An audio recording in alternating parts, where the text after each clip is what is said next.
ప్రపంచ తత్వం నాయకత్వంలో ఒక 50 మందిని ఎంపిక చేసుకొని వారి గురించి రాశారు. భావి తరాల వారికి వాళ్ళు ఎలా ఉపయోగపడతారనే ఒక ఉద్దేశంతో రాశారనుకుంటాను నేను.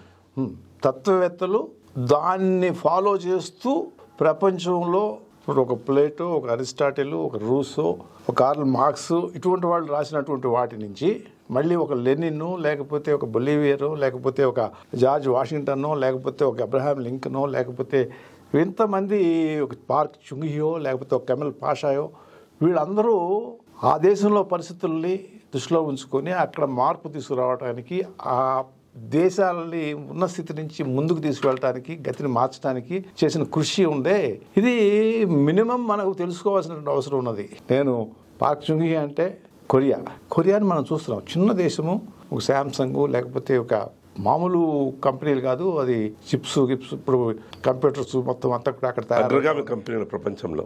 అది మరి చిన్న దేశము, అది ఎట్లా ఆ రకంగా వచ్చిందని అంటే ఒక మనిషి దాని వెనకమాల ఉన్నాడు అనేటటువంటిది అలా అనిపించింది.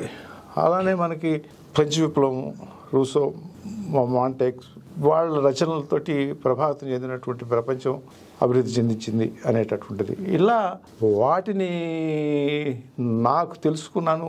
ఆ తెలుసుకున్న దాన్ని అక్షరరూపం తీసుకురావడానికి ప్రయత్నం చేశాను. నాకు తృప్తినిచ్చినటువంటి, నేను ఎన్ని సంవత్సరాలు రాజకీయాల్లో ఉన్నా డెఫినెట్గా అది ఒక తృప్తి ఉంది. ఎందుకంటే నా రాజకీయ జీవితంలో నేను ఎక్కడా కూడా మాట అనిపించుకోకుండా 10 మందికి, జనాలకు కానివ్వండి, ఆ ప్రాంతాలకు కానివ్వండి చేసినటువంటి సహాయం నాకు తెలుసు. అదొక తృప్తి ఉంది. మచ్చ లేకుండా అనేటటువంటిది అంతర్గతంగా నేను తీసుకున్నటువంటి ఒక నిర్ణయము. దాన్ని చివరి వరకు నేను వీలైనంత వరకు ఎటువంటి ఇబ్బంది లేకుండా చేయగలిగాను. అయితే ఈ రచనలు ఇవి అనేటటువంటిది ఇచ్చినటువంటి తృప్తి, ఒక కాన్ఫిడెన్స్ నాకు మచ్ మోర్ వాల్యుబుల్ అనేటటువంటిది ఇవాళ ఉన్న స్థితిలో నాకు అనిపిస్తుంది. ఆ మానసిక సంతృప్తి బహుశా మిమ్మల్ని ఇంకా ముందుకు తీసుకెళ్తుంది అనిపిస్తుంది రచనా వ్యాసంగంలో. తర్వాత మీరు అటు సోక్రటిస్ నుంచి ఇటు సద్దాం హుస్సేన్ వరకు, ఇటు ఇండియా నుంచి అటు ఇండోనేషియా వరకు ఒక 50 మంది ముఖ్యమైన నాయకులను చరిత్రలో ఎంచుకున్నారు. ఏంటి దానికి మీ ప్రాతిపదిక ఏంటి? ఎలాంటి వాళ్ళు కావాలనుకున్నారు? ప్రపంచం ఉంది. ప్రపంచం మనకి 2000 సంవత్సరాలు లేదా ఇంకొక 1000 సంవత్సరాలు బీసీ నుంచే మనకు ఒక చరిత్ర లేకపోతే ఒక ఆధారము కనపడతా ఉంటుంది. అంతకు ముందుది 1000 సంవత్సరాలది ఉన్నా కూడా ఈ దీనిలోనే మనకి మార్పులు చేర్పులు మనకి ఎక్కువ కనపడతా ఉంది ప్రపంచంలో. ఈ 190 దేశాలు, 200 దేశాలు, ఈ దేశాలకు సంబంధించినటువంటి అప్పుడున్నటువంటి స్థితి అప్పటి నుంచి ఇప్పటి వరకు ముందుకు వెళ్ళి ఒక అమెరికాలో, లేకపోతే ఒక ఇంగ్లాండో, లేకపోతే ఒక కొరియాయో, లేకపోతే ఒక జర్మనీయో, లేకపోతే ఇవన్నీ వచ్చేసినాయి. వీటి అభివృద్ధికి ఈనాటి ఉన్నటువంటి స్థితికి కారకులైనటువంటి వాళ్ళు ఎవరు అని ఎతుకుతా వచ్చాను నేను. సో దీంట్లో రాయనటువంటి వాళ్ళకి అంకితం అని చెప్పి అందరూ చేయలేము కాబట్టి ఒక 50 తీసుకుందాము. సో దట్ ఒక పుస్తక రూపానికి అంతవరకు సరిపోద్దని చెప్పి దాంట్లో తత్వవేత్తలు, అటువైపు రాజకీయ నాయకులు, వీళ్ళని ఎంచుకోవడం అనేది పెట్టుకుని దేశాలు సంబంధించినటువంటివి, ప్రజలకి దగ్గరగా వెళ్ళేటటువంటివి, ప్రజలు ఈజీగా అర్థం చేసుకునేటటువంటి వాటిని క్రోడీకరించుకున్నాం. దాంట్లో ఈ 50 మంది దొరికారు నాకు. ఈ 50 మందిలో మీకు బాగా నచ్చిన ఒక 2 పేర్లు చెప్పచ్చు. 50 మందిలో బాగా అంటే తత్వవేత్తలకు వచ్చేటప్పటికి ఒకళ్ళని మించిన వాళ్ళు మనం చెప్పలేము. ఒక రూసో, ఒక జాన్ లాక్, ఒక ప్లేటో, ఒక అరిస్టాటిల్, ఇలా మనం చెప్పలేము. వాళ్ళని చాలా పెద్ద శిఖరాలకు వెళ్ళిపోయినటువంటి వాళ్ళు. ఇకపోతే రాజకీయ నాయకులు అంటారా, రాజకీయ నాయకుల్లో నాకు 2 రకాలుగా నేను భావిస్తాను. ఒకళ్ళు ఉద్యమ నేతలు. ఇప్పుడు మన గాంధీ గారు ఉన్నారు, ఒక ఉద్యమ నేత. ఆనాడు పరిస్థితులను బట్టి, ఆ పరిస్థితుల్లో దాన్ని దేశంలో ఉన్నటువంటి అరాచకము, అశాంతితో వాటిని ప్రేరేపణ జరుగుతూ ఉంటుంది. వాటిని మనం కనుక ఎత్తి చూపగలిగితేనే ఒక నాయకుడు అయిపోతాం. అలా కాకుండా అలా ఒక స్థితిలో ఉన్నటువంటి దేశానికి ఆ రకమైనటువంటి స్వాతంత్రం వచ్చిన తర్వాత ఆ దేశ జనాభాకి ఇంకొక స్థితికి తీసుకెళ్లాల్సినటువంటిది దేశం యొక్క బాధ్యత, నాయకత్వం యొక్క బాధ్యత. అంటే ఇంకొక స్థితి అంటే వాళ్ళ చదువు, వాళ్ళ ఆహారము, వాళ్ళ ఉద్యోగము, వాళ్ళ జీవన ప్రమాణాలను పెంచుకుంటా వెళ్ళాలి. ఇది ఎవరైతే చేయగలిగారో వాళ్ళు గొప్పవాళ్ళు అని చెప్పి నేను భావిస్తాను. ఆ నేపథ్యంలో నాకు number 1 Deng Xiaoping of China.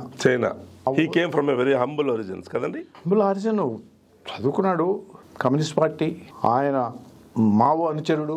Mao long మార్చ్లో ఆయన జనరల్ సెక్రటరీగా ఉండి ఆయన నిర్వహించినటువంటి తీరు అందరికీ తెలుసు.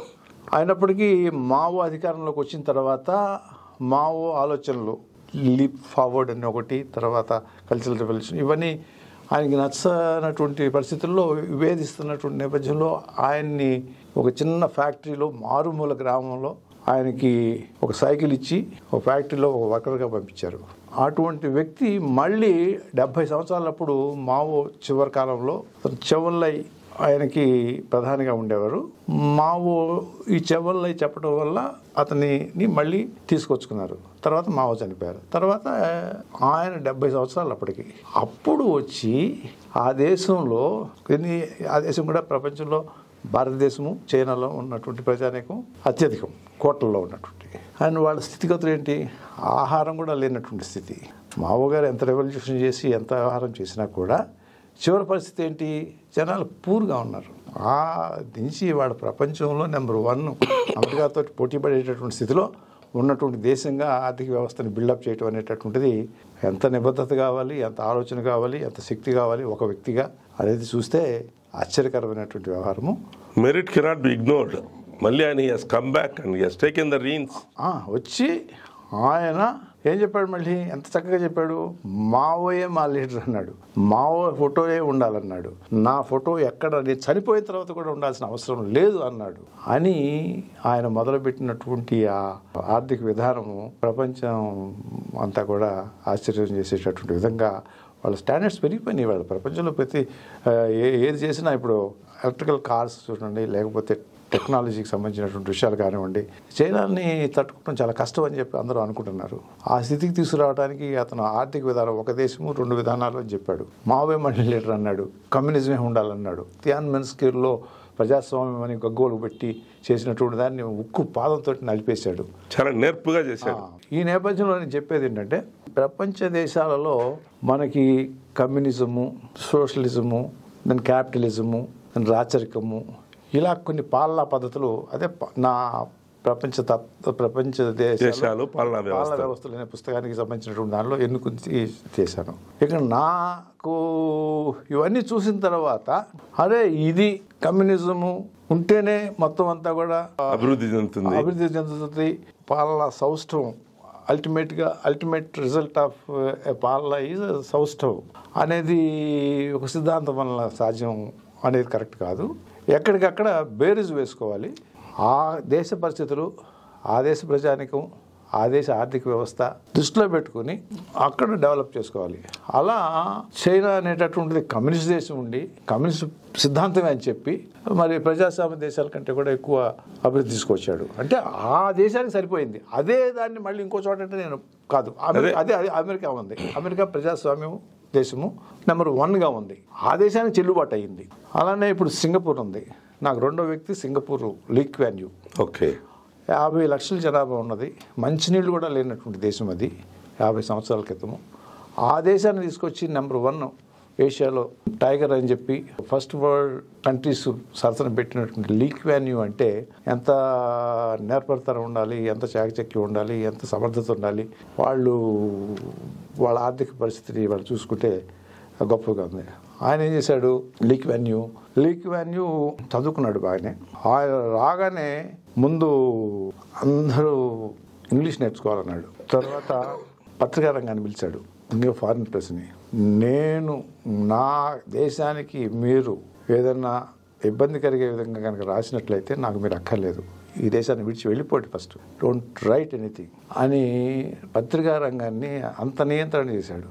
ఆ తర్వాత ప్రతి వ్యక్తి స్కిల్ డెవలప్మెంట్, ఏదో ఒక ఫ్యాక్టరీ పనో లేకపోతే ఆధునిక రంగానికి సంబంధించినటువంటి పనో నేర్చుకోవడం అనేది కంపల్సరీ చేశాడు. తర్వాత మొత్తానికి ఇల్లు కట్టించడం అనేది పెట్టాడు. అప్పుడు మలేషియాకి వీళ్ళకి కాన్ఫ్లిక్ట్స్ ఉన్నాయి, ఎథనిక్ ప్రాబ్లమ్స్. అతని చాకచక్యం ఏంటంటే ప్రతి కమ్యూనిటీలోనికి కూడా ముందు ఏదైనా నిర్ణయం తీసుకోవాలంటే వాళ్ళ పార్టీకి సంబంధించినటువంటి తనతోటి పాటు చిన్న చిన్న గ్రూపులుగా చేసి పంపిస్తాడు. పంపించి ఈ నిర్ణయము ఇంగ్లీష్ నేర్చుకోవాల్సినటువంటి బాధ్యత ఏంటి అనేటటువంటి వాళ్ళని ఒప్పిస్తాడు ముందు. ఆ తర్వాత దాన్ని తీసుకొచ్చి ఆయన ఇంప్లిమెంట్ చేయడానికి ప్రయత్నం చేస్తాడు. ఏదైనా ఒక చట్టం చేయాలన్నా కూడా ముందు ప్రజలందరినీ సమాయత్తం చేస్తాడు. ఎంత ఓపిక కావాలండి? ప్రతి కమ్యూనిటీలోకి వెళ్ళి వాళ్ళకి దాని యొక్క మంచి చెడ్డలు చెప్పి అది ఇంప్లిమెంట్ చేసేటటువంటి విధంగా తీసుకురావడం అనేది మామూలు విషయం కాదు. తర్వాత స్ట్రాటజిక్ పాయింట్ ఆఫ్ వ్యూలో ఆర్థికంగా ఇది ఆ పోర్టు స్ట్రాటజిక్గా ఉన్నటువంటి మలక్కా స్ట్రైటు లేకపోతే సింగపూర్ స్ట్రైటు ఏషియాకి యూరోప్కి రవాణాకు సంబంధించినటువంటి దానిలో ఏ రకంగా దాన్ని డెవలప్ చేసుకుంటే మనకి ఆర్థిక పరిస్థితి అవుతున్నాడు.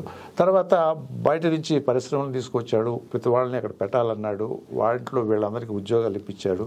ఇది 30 సంవత్సరాలు. 30 సంవత్సరాల తర్వాత పదవిలో ఉండలా, ఓన్లీ మెంటార్గా ఉన్నాడు. అక్కడ జంగ్ జియోపింగ్ కూడా అంతే. 20 సంవత్సరాల తర్వాత తను కాదు, మన అవసరం లేదన్నాడు, స్వచ్ఛందంగా ఆన్ దేర్ ఓన్. ఇక్కడ వాళ్ళ అబ్బాయి లుక్వెన్యూ వాళ్ళ అబ్బాయి నెక్స్ట్ రెడీగా ఉన్నా కూడా కాదన్నాడు. 10 సంవత్సరాలు గ్యాప్ ఇచ్చాడు వాళ్ళ అబ్బాయి కూడా. తర్వాత డెంగ్ జియోపింగ్ గురించి చెప్పినప్పుడు ఆయన చివరి రోజుల్లో ఒక సామాన్యుడిగా బస్సుల్లోనూ ట్రైన్లోనూ తిరుగుతూ తను ప్రవేశపెట్టినటువంటి ఆర్థిక విధానాల యొక్క ఫలితాలను ప్రజలు ఎలా అనుభవిస్తున్నాడు అని చూస్తూ వాళ్ళతో ఆడుతూ పాడుతూ తిరుగుతాడు. చివరికి తన ఫోటో తియాన్మెన్ స్క్వేర్లో ఫోటో కూడా పెట్టాలి వీల్లేదన్నాడు, అవసరం లేదన్నాడు. ఓన్లీ తన యాషెస్ మాత్రం చీరాలో చల్లండి అన్నాడు. ఎంత నిబద్ధత కావాలండి, ఎంత శక్తివంతమైనటువంటి ఎంత సెల్ఫ్లెస్నెస్ సోల్స్ అయ్యి అది. అటువంటి వాళ్ళని తీసుకుని నేను పుస్తకం రాయడానికి చేసినటువంటి ప్రయత్నం.